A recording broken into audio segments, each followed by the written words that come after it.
नमस्कार, मैं हूं प्रगति अग्रवाल। आप देख रहे हैं न्यूज़ प्लस 21। आइए एक नजर डालते हैं देश विदेश और राज्य की 10 प्रमुख खबर में।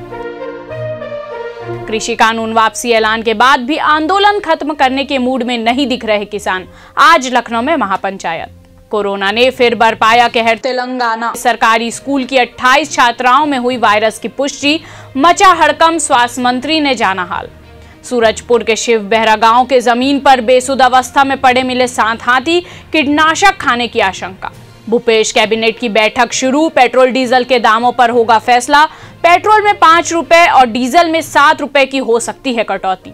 राजधानी रायपुर समेत प्रदेश के कई जिलों में देर रात से बारिश। मौसम साफ होते ही आने वाले दिनों में तेजी से बढ़ेगी ठंड। पंजाब में पठानकोट आर्मी कैंप पर हमला, पूरे जिले में हाई अलर्ट। राजस्थान में मंत्री पद नहीं मिलने से नाराज कांग्रेस विधायक। मुख्यमंत्री से पूछा क्या है विशेष योग्यता, बताने की करे कृपा। एयरटेल ने यूजर्स को दिया महंगाई का झटका। प्रीपेड प्लान्स पर टैरिफ दरों में 25% का किया इजाफा। बालाकोट एयर स्ट्राइक्स के रियल हीरो विंग कमांडर अभिनंदन वीर चक्र से सम्मानित। पाक का F-16 लड़ाकू विमान मार गिराने के लिए मिला सम्मान।